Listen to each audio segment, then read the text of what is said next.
Οικουμενικό Πατριαρχείο και πολιτικές δυνάμεις, από τη συνδιάσκεψη της Λοζάνης έως την εκλογή του Πατριάρχη Βασιλείου του Τρίτου.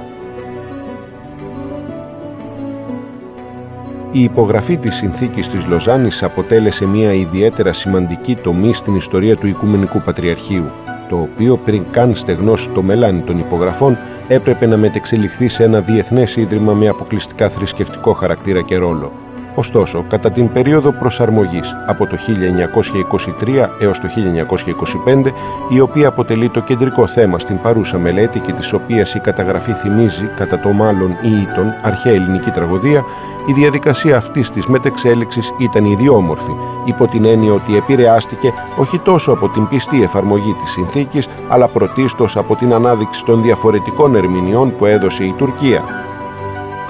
Τα θέματα που κυριάρχησαν και που εξετάζονται εδώ είναι η διασφάλιση του πατριαρχικού θεσμού και του διεθνούς χαρακτήρα του, καθώς και η συμβολή των πολιτικών δυνάμεων σε αυτή την προσπάθεια.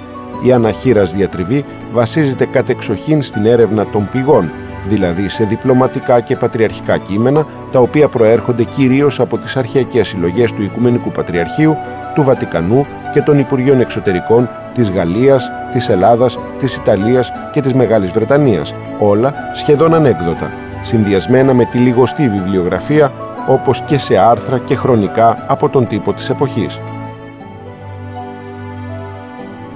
Εν τέλει, στόχος της παρούσας έρευνας ήταν η διαλεύκανση γεγονότων, κυρίως βάσει της μελέτης επίσημων πατριαρχικών και διπλωματικών εγγράφων, καθώς και των συνομιλιών μεταξύ διπλωματικών και εκκλησιαστικών παραγόντων. Επίσης, η σκιαγράφηση προσώπων, η παρουσίαση των πολιτικών που ακολούθησαν τα άμεσα και έμεσα εμπλεκόμενα κράτη και τέλος και κυρίως να καταδειχθεί ο τρόπος με τον οποίο αντιμετώπισε τις εξελίξεις η Μητέρα Εκκλησία.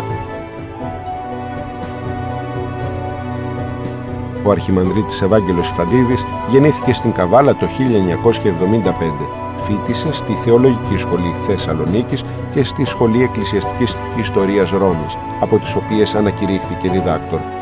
Κατά τη διάρκεια των σπουδών του υπήρξε υπότροφος του Αριστοτελείου Πανεπιστημίου Θεσσαλονίκης, της Ρωμαιοκαθολικής Εκκλησίας και των Υπουργείων Εξωτερικών Ιταλίας και Γαλλίας. Μελέτες του θεολογικού και ιστορικού περιεχομένου έχουν δημοσιευθεί σε έντυπη και ηλεκτρονική μορφή, κυρίως στην Ιταλική γλώσσα.